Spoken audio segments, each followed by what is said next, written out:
안녕하십니까. 개인 투자가들의 승리 투자를 위한 김기수 주식 더 스토리의 김기수입니다. 이번 시간에는 다음 주 화요일 날 있을 테슬라의 배터리 데이와 관련돼서 궁금해야 할 만한 내용을 가지고 여러분들과 공부하는 시간을 갖도록 하겠습니다. LG화학과 관련된 이 물적 분할과 관련돼서 시끄러운 가운데에서도 이 배터리와 관련된 부분 2차전지와 관련된 부분들을 또 여러분들이 학습을 하셔야 그와 관련된 상황 속에서 또 돌파구를 찾지 않겠습니까? 그죠? LG화학 그 물적 분할과 관련된 부분은 어제의 동영상을 참고하시도록 하고 오늘은 이제 이 다음 주 화요일 날 있을 배터리 데이에 대한 궁금해할 만한 내용 테슬라 배터리 데이에서 궁금해할 만한 내용을 가지고 여러분들과 함께하는 시간을 갖도록 하겠습니다. 자, 오늘은 9월 22일에 예정된 테슬라 배터리 데이에서 로드러너 프로젝트의 결과물인 원가 절감, 에너지 밀도 개선, 내구 수명 향상 등이 목표로 추진되고 있는데 이러한 성능 개선을 위해 테슬라에서는 리튬 인산철 배터리 플러스 CTP 기술, 그러니까 CTP라는 건 셀투팩 기술이라고 하는데 그 부분은 좀 이후에 설명을 드리도록 하고 여하튼 그 기술 부분과 건식 정극 코팅 기술 또 배터리 자체 생산 실리콘 응급활 물질 등의 첨가적 적용 등에 대한 내용을 공개할 가능성이 높아 보인다. 이제 이러한 부분들에 대해서 예상을 하는 거죠. 여하튼 테슬라가 배터리 데이에서 어떤 내용을 발표하더라도 결국 2차전지 소재 업체들에게는 긍정적이라고 볼 수 있는데 테슬라를 따라잡기 위한 배터리 제조사들의 특성 개선 노력이 결국 하이니켈 양극재, 실리콘 음극재, 전해에게 투입되는 첨가자 등에 대한 수요 증가 및 시장 확대로 이어질 것으로 전망하기 때문이다. 자, 이제 첫 번째 부분에 있어서 리튬 인산철 배터리 플러스 셀트팩 기술이 국내 업체 NCM, NCA들과 경쟁이 될까 하는 문제입니다. 자, NCM, NCA 계열 배터리가 전기차 배터리 시장에서 주류로 자리매김할 것을 판단하는데 전기차의 배터리를 탑재할 공간은 제한적이기 때문에 상대적으로 에너지 밀도가 낮은 이 리튬 인산철 배터리는 주행거리 확보에 불리할 수밖에 없고 다만 이제 저렴한 가격이 장점인 이 리튬 인산철 배터리에다가 이 셀트팩 기술이 주행거리가 짧은 일부 도시명 전기차 영역에서 공전할 가능성이 있는 정도다라고 보시면 되겠어요. 자, 테슬라는 CATL과 중국의 배터리 기업이죠. 협력을 통해 개발한 양극활 물질의 일종인 리튬 인산철의 셀트팩 구조 적용 계획을 공개할 것으로 전망하는데 이는 중국 정부의 전기차 보조금 정책에 부합하는 차량을 생산하기 위해 추가적인 원가 절감이 필요하다는 점에 기인한다. 참고로 중국 정부는 지난 2020년 4월에 NEV, 이 NEV가 이제 New Energy Vehicle 관련 정책을 발표하면서 그러니까 이 신에너지를 이용한 차량 정책이죠. 보조금 대상 차량의 가격 상한선을 30만 위안으로 책정한 바 있는데 테슬라의 앨런 머스크는 이미 과거에 트위터를 통해 고가인 코발트 사용 비중을 낮추겠다고 언급한 바 있다. 자, 리튬 인산철 배터리는 NCM, NCA와 더불어 양극활 물질의 일종인데 NCM, NCA 대비 비용과 수명에서 우위를 보이나 에너지 밀도 측면에서는 열이한 성능을 보이고 있다. 예를 들면 일반적인 NCM, NCA 비용은 이 킬로와트시 120에서 130 킬로와트 불이 이제 킬로와트시에 드는 비용 정도인데 그러니까 킬로와트시에 120에서 130불 정도 비용이 발생을 하는데 이 리튬 인산철 CTP 비용은 80불. 그 80불을 하회하는. 그러니까 이제 이 가격 경쟁력 부분에 있어서는 휘발유 차량이 100불이니까 그죠? 이 CTP 기술을 적용한 부분이 또 가격 면에서는 양호할 수 있죠. 그러나 일반적으로 에너지 밀도 측면에서는 이 리튬 인산철 배터리가 이 좀 용어가 좀 어려워요. 그죠? 제가 제 문과라서 그런데 뭐 매번 이 리포트를 읽으면서도 참 힘듭니다. 이제 이 150g당 암페어 아워로 이 뭐예요? NCM의 140에서 220g당 암페어를 크게 하회하고 있다. 이제 그러니까 이 뭐 상대적으로 이 약점, 그죠? 리튬 인산철 배터리 약점이 이런 부분인데 그 약점을 보강하기 위해서 테슬라 CATL의 그 셀투팩 기술이 적용될 것으로 전망한다라는 이야기입니다. 다만 이 셀투팩 등 추가적인 기술 적용에도 불구하고 리튬 인산철 배터리 태생적인 한계로 인해 NCM, NC와의 에너지 밀도 격차는 지속적으로 유지될 것이다. 이에 따라서 중장기 양극화 물질은 여전히 NCM, NCA 중심으로 될 것으로 판단한다. 그러니까 결국 우리나라 그 완성 업체들이 만들어내는 부분이 더 경쟁력이 있다 이런 얘기인데, 자 이제 셀투팩 내용 부분을 여러분들이 한번 이해하실 필요가 있는데, 셀과 모듈, 팩 이렇게 이제 조립 순서가 되어 있는데 배터리에서 이제 요 모듈을 생략하는 기술을 셀투팩이라고 하는 부분입니다. 이제 이런 셀투팩 기술을 적용할 시 공정 개선 및 또 투입 부품도 간소화가 이루어지는 게 당연하죠. 그렇기 때문에 비용 절감이나 에너지 밀도 개선이 동시에 가능한데, 테슬라는 CTP 기술 적용 이전에도 배터리백의 에너지 밀도 개선을 위해 사용되는 모듈의 수를 낮춰가고 있었다. 그러니까 이번에는 이 기술은 적용이 될 것 가능성이 높아요.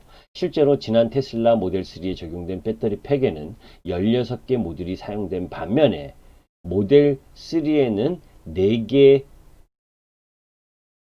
그러니까 테슬라 모델 S에는 16개 배터리 팩에 16개 모듈이 들어갔는데 이 모델 3에는 4개 모듈이 들어가면서 12개가 줄었죠.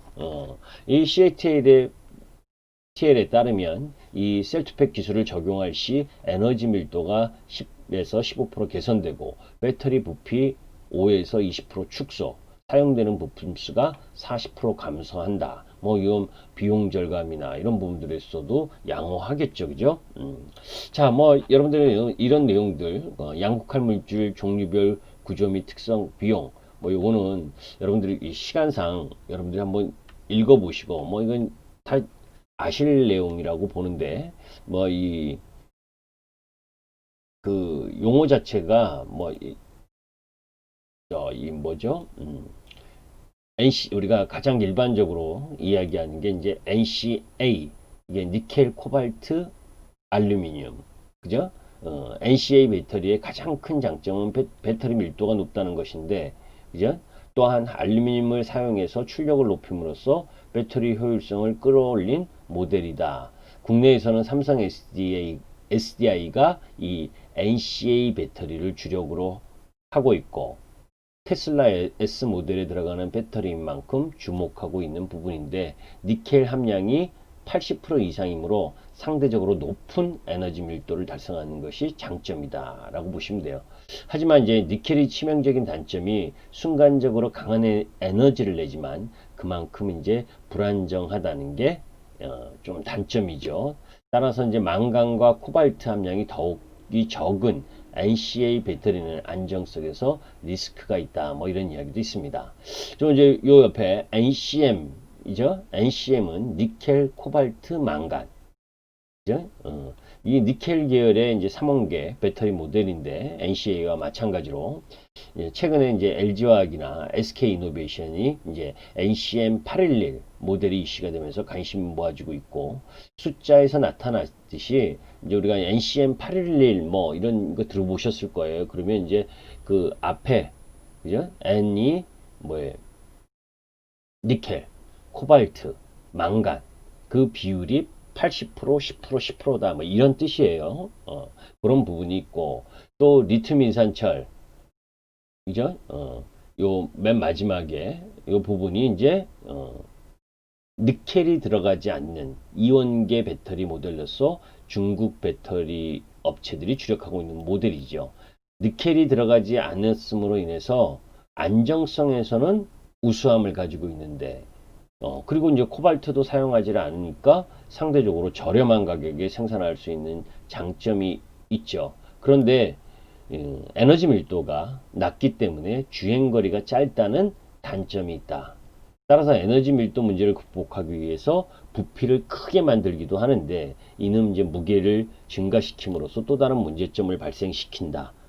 그래서 거기에 이제 아까 이야기했었던 그 CTP 기술, 그죠?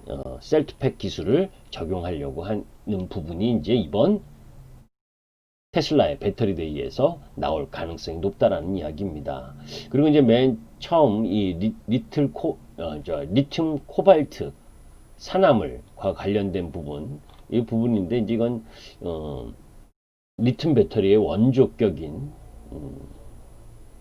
배터리죠. 그래서 에너지 밀도가 높고 긴 수명을 가진다는 장점이 있는데, 역시 코발트에 대한 그 문제점이 존재하고, 코발트만을 사용하여 구성하기 때문에 코발트의 수급에 대한 변동성 리스크가 존재하고, 또 가장 치명적인 단점은 충방전을 진행할수록 화학적 부반응으로 인해 효율이 최대 50%까지 감소하기 때문에 그래서 이제 니켈을 함유량을 높인 배터리를 통해서 가격과 에너지 효율성을 모두 잡으려는 변화가 일어나고 있는 부분이 이제 지금 현재의 단계다, 이렇게 보시면 됩니다. 어렵기도 하고 또 아시는 분들은 너무 쉬운 내용이기도 한데, 이 용어 자체가 처음 들어보시는 주린이들한테는 좀 어려울 수도 있어요. 그죠? 아까 그 셀트팩 그 기술 부분에 있어서 이제 셀에서 모듈을 그리고 팩으로 이렇게 조립 순서가 이 그림에서 보시는 것처럼 이렇게 넘어가는데, 이 셀 모듈 과정을 뭐에 빼고 셀에서 팩으로 넘어가는 과정을 하겠다, 이 이야기인 겁니다. 이 그림은 여하튼 그런 특허 도식도가 있는데, 테슬라의 이 셀투팩 관련 특허 도식도라고 하는데, 저는 이렇게 잘 봐도 잘 이해를 못 하겠어요, 사실. 자, 이제 그 부분이 있고, 이제 두 번째 부분이 건식 전극 기술이 적용 여부. 그죠? 이제 맥스웰사가 슈퍼캐퍼시터에 적용해 왔던, 발음이 좀 안 좋은 건 양해하십시오. 건식 전극 기술이 적용 여부도 공개될 것인데, 건식 전극 코팅 공정의 첫 번째 장점은 공정 간소화에 따른 비용 절감. 이게 가장 중요한 거예요. 그래서 맥스웰의 건식 전극 기술 이 부분이 적용된다면 예상외로 위협적일 수 있다. 왜냐하면 지금은 배터리를 이 신기술을 적용해서 하려고 하는 부분이 이제 주행거리의 향상이 가장 1차적인 목적이고, 또 두 번째는 뭐예요? 그 주행거리의 속에서, 주행거리를 늘리는 속에서 안정성과 또 비용 절감이 가장 큰 부분이거든요. 그래서 이 건식 전극 기술이 리튬 배터리 공정 적용 여부도 테슬라 배터리 데이를 통해 공개될 가능성이 높다. 이 인수를 한 이후에 이 맥스웰이 이미 수년 전부터 이제 건식 전극 코팅 기술을 적용하고 있다는 점에 주목해야 하는데, 테슬라가 자체 배터리 생산 공장이나 파나소닉 등 배터리 OEM 업체와 협력을 통해 동 기술을 2차 전지에 적용할 경우 원재료 비용 절감, 공정 간소화, 에너지 밀도 개선이 효과를 누릴 수 있을 것으로 보인다. 예상외로 국내 배터리 업체들에게 위험 요인으로 다가올 수 있다. 요 건식 전극 기술을 통해서 비용 절감을 하게 되면 이제 경쟁력 면에서 조금 우려될 수 있는 부분이다라는 내용입니다. 요 자세한 내용 부분들은 이 기술적 부분이니까 요런 부분들도 있다라는 부분으로 여러분들이 이해하시면 되겠고, 또 이제 단결정 양극활 물질 사용 가능성. 이 단결정 형태의 양극활 물질은 국내 업체들도 개발 중이나 단기간 내에 양산 적용되기는 쉽지 않아 보인다. 국내를 포함한 글로벌 배터리셀 업체들은 다결정 양극활 물질이 하이니켈 기술 적용을 진행 중에 있는데, 단결정 양극활 물질은 90% 이상이 하이니켈 적용 이후 고려되는 소재 기술이다. 이런 부분입니다. 요거는 이제 이 기술을 이 좀 단결정 양극화 물질을 사용할지 안 할지에 대해서는 이 리포트 내용은 크게 이렇게 가능성에 대한 이야기는 하지 않고 있는데 여하튼 단결정 양극활 물질 발음 어렵습니다. 다결정 대비 집적도가 높아서 에너지 밀도 개선이 가능하고 표면적이 좁아서 SI층의 과도한 형성이 억제됨에 따라 수명 및 에너지 밀도 개선이 가능하다는 장점이 있다. 이런 수명 증가하고 주행거리 향상 이런 부분에 장점이 있는 부분이다 라고 보시면 돼요. 자, 그리고 이제 여러분들 가장 중요한 게 생각하고 있는 전고체 배터리. 우리 삼성도 지금 전고체 배터리를 준비하고 있는 부분인데 언제 상용화가 되느냐, 그런 이야기가 여러분들 들어보셨을 거고 2025년 정도라는 이야기를 많이들 하고 있죠. 현 시점에서 테슬라 배터리 데이에서 전고체 배터리가 언급될 가능성은 높지 않다. 그죠? 전고체 배터리가 상용화되기까지는 여전히 해결돼야 할 기술적 난제가 많이 남아있다. 그죠? 이 부분입니다. 그런데 이제 이 전고체 배터리의 전고체 배터리는 현재의 리튬 배터리가 가진 기술적 한계를 보완할 수 있는 잠재력이 큰데 그게 이제 에너지 밀도 증가. 그죠? 그래서 이제 주행거리를 향상시킬 수 있고 또 액체 전해질이 고체 전해질로 대체되면서 안정성이 크게 향상될 수 있다라고 하는 부분. 또 배터리 폭발 위험성이 낮아지면서 안정성을 확보하기 위해 사용되었던 부품 소재 적용이 줄어들어서 원가 절감 효과도 기대할 수 있다라고 하는 부분이고 분리막이 사라지기 때문에 공간 활용도 측면에서도 유리하다. 이제 여러 가지 부분이 있죠.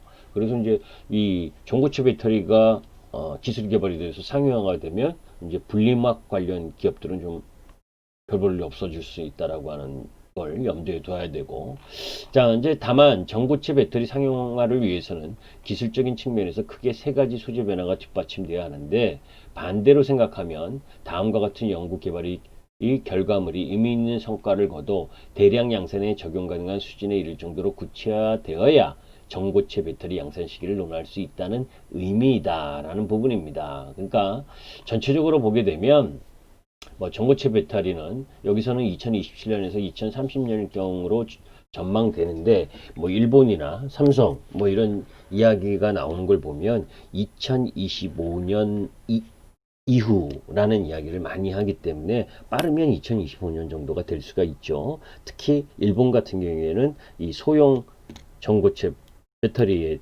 관련돼서는 벌써 기술 개발했다 이런 이야기도 많이 나오고 있는데 실제 어떤지는 아직까지는 잘 모르겠고, 자 이제 마지막으로 테슬라가 배터리 자체 생산한다고 하는데 직접적인 소재 수혜지는 없나요 하는 부분.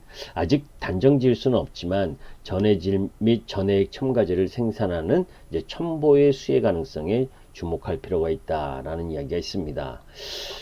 이제 이 부분은 개별 부분이니까 여하튼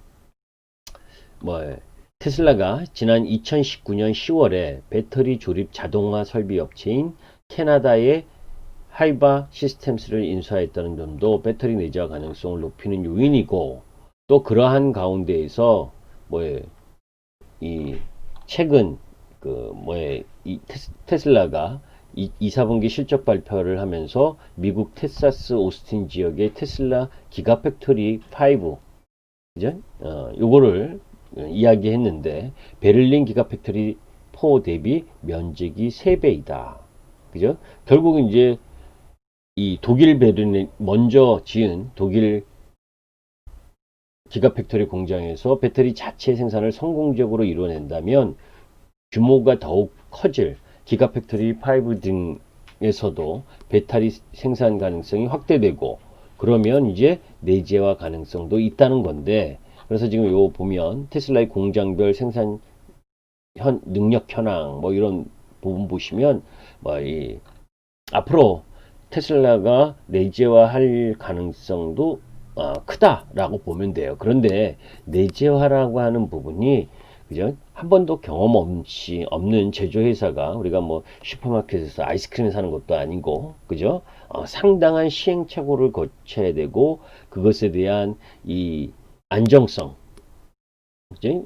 그런 부분들을 담보해 내기까지는 상당한 시간이 걸릴 것이다 라고 하는 부분들을 우리가 염두에 둘 필요가 있기 때문에 너무 크게 우려할 이유는 아니다 이렇게 보시면 됩니다. 뭐 이제 참고로 이 전기차 판매량 추이 전망 보게 되면 뭐 지금 20년 이제 요 파란색 부분이 테슬라 전기차 판매량이고, 그 이제 하늘색 부분이 비테슬라 전기차 판매량인데, 이제 뭐 지금 테슬라가 이 전기차의 뭐 바로미터이긴 하지만, 그죠? 지금도 그렇고 앞으로도 그렇고 테슬라보다 비테슬라 전기차 판매량이 더 크겠죠, 당연히. 그죠? 지금 유럽에 있는 완성차 부분들이 계속해서 이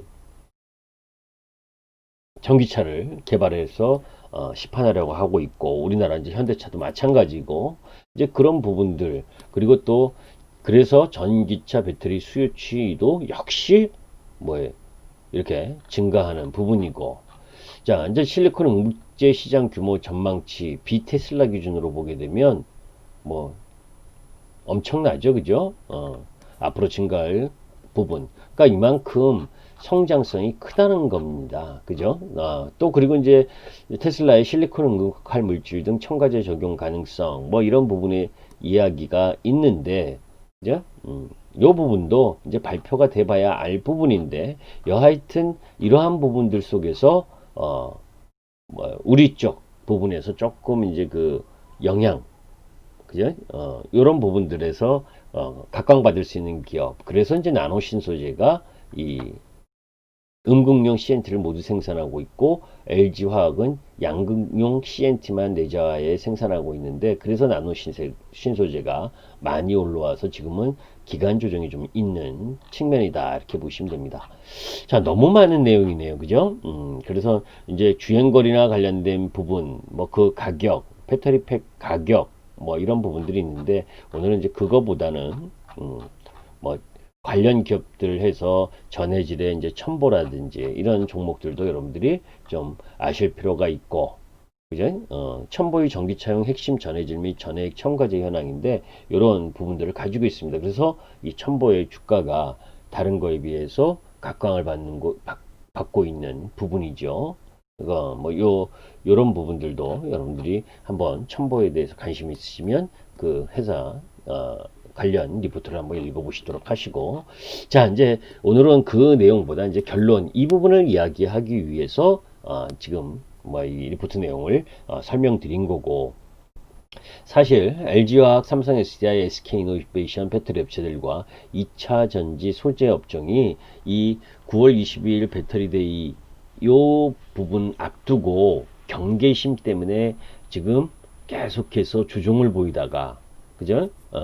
어제 이 LG화학의 물적 분할 이 관련 뉴스가 나오면서 좀 하락하는 흐름을 보여줬죠. 그 LG화학과 관련된 물적 분할 관련된 부분은 이전 동영상 부분을 참고하시고, 자 이제 전 세계 전기차 배터리 수요 증가로 국내 배터리 소재 업체들이 가파른 실적 성장과 이에 따른 주가의 확실한 방향성은 여전히 유효하다. 그죠? 아까 테슬라 배터리데이에서 이 관련 기술 언급드린 네 가지 부분들 속에서 뭐 어떤 것은 공개가 될 거고, 또 그렇지 않은 것도 있겠지만, 뭐 이 모든 것이 행사가 열리기 전까지는 추측에 불과한 거죠. 테슬라의 목표는 차세대 저비용 고성능 배터리를 대량 양산해 세계 최고 수준의 배터리셀을 자사 전기차에 적용하겠다는 것인데, 배터리 내재화를 통해 값싸고 품질 좋은 배터리를 만들어내기 위해 발빠르게 움직이고 있는 테슬라 이 같은 행보가 우리나라를 비롯한 다른 배터리 업체들 입장에서는 불편할 수밖에 없는 게 사실인 거고, 그죠? 그래서 또한 보급형 전기차 시장에서 CATL과 함께 이 리튬 인산철 배터리에 CTP 기술을 적용한 셀트팩 기술을 적용한 부분, 그래서 가격 경쟁력을 내세울 부분, 뭐 이런 부분들, 그리고 또 배터리 내재와 생산 원가를 대폭 낮출 수 있는 건식 전구 코팅 기술, 뭐 조금 전에 다 설명했으니까 뭐 이런 부분들에 대한 우려, 그죠? 이런 부분들이 지금 작용하고 있는데 실제 뚜껑을 열면 그 뭐 단언할 수는 없지만, 그죠? 지금 이 정도 언급했었던 내용 정도라면 이제 지금 글로벌 시장의 전기차 시장과 2차 전지 시장의 이 폭발적인 성장 부분에 있어서 크게 뭐 부담을 줄 수 있는 요인은 아직은 아니다라고 보시면 됩니다. 이 부분 특히 이제 전고체 배터리 의 양산 계획이나 뭐 이런 부분이 아니다면, 이 부분이 나온다면 뭐 그때는 조심을 해야 됩니다. 그죠? 전고체 배터리 양산 계획을 발표할 정도라면 그거는 좀 부담이 될 수 있어요. 그러나 다른 부분 정도라면 그렇게 크게 영향은 없다라고 보시면 되고, 그런 가운데 이제 뭐 여러분들이 조금 이해하시기 좋게 이 배터리 소재 업체가 주요 조인트 벤처나 전략적 제휴, 공급 계약 뭐 이런 부분 한 내용들인데, 요거는 뭐 특별하게 설명드리지는 않고 LG화학과 관련된 소재 업체 부분들이 쭉 있죠, 그죠? 뭐 양극재에서는 포스코 케미칼이나 LNF, 그리고 음극재에서는 대주전자 재료, 그죠? 그래서 포르쉐 타이칸의 실리콘계 음극재 최초 상용화를 해서 이 포르쉐 타이칸에 공급하고 있고, 이 부분 때문에 대주전자 재료가 대장으로서의 역할을 했었죠. 주가 부분에 있어서. 이제 SKC는 동막 부분 8,000억 원 규모. 근데 SKC는 또 그 뭐예요? 친환경 플라스틱과 관련된 기술도 개발하고 있는 중이기 때문에 SKC도 나중에 좀 관심을 더 갖고 볼만하다라고 보시면 되고, 저 삼성 SDI 쪽에서는 양극재의 에코프로비엠, 그죠? 그래서 여기 합작사 설립하고 했던 내용들 여러분들 알고 계실 거고, 또 그런 가운데 이제 동아기업이 이 전해액을 공급하고 있는 중이고, SK이노베이션도 동아기업으로부터 전해액을 공급받고 있는 부분, 이런 부분들이 있고, 그런 가운데 이제 완성차와 배터리 업체의 조인트 벤처 및 전략적 제휴 현황, 이 부분도 여러분들이 보시면 LG화학은 GM하고, 그죠? 또 지리자동차하고, 또 현대모비스하고, 현대차하고 나름대로 조인트 벤처나 전략적 제휴를 했죠, 그죠? 현대차하고는 아직 예상이지만, 그죠? 자, 삼성 SDI는 볼보하고, SK 이노베이션, 뭐 파라소닉, CATL, 그죠? 역시 지금 잘 보시면 LG화학하고 CATL이 나름 다각적으로 지금 이 뭐 마켓 1, 2등을 다투는 그런 흐름들이 왜 이런 부분에서도 나타나는지 이제 알 수 있는 부분이죠. 자, 그런 가운데 이제 아까 또 봤었지만 전기차 수요 부분.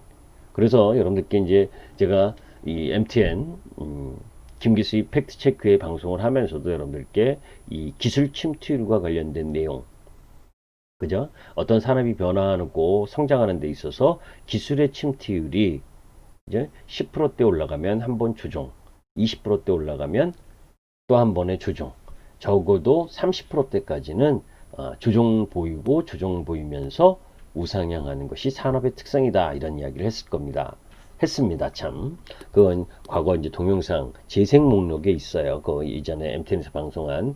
그래서 기술 침투율. 그래서 전기차의 지금 기술 침투율이 어느 정도까지 왔느냐, 이것도 다시 설명하면 너무 길어지니까 여러분들이 그거 한번 내용 참고해 보도록 하시고, 연도별 양극재 수요 추이 전망도 폭발적으로 늘어나죠.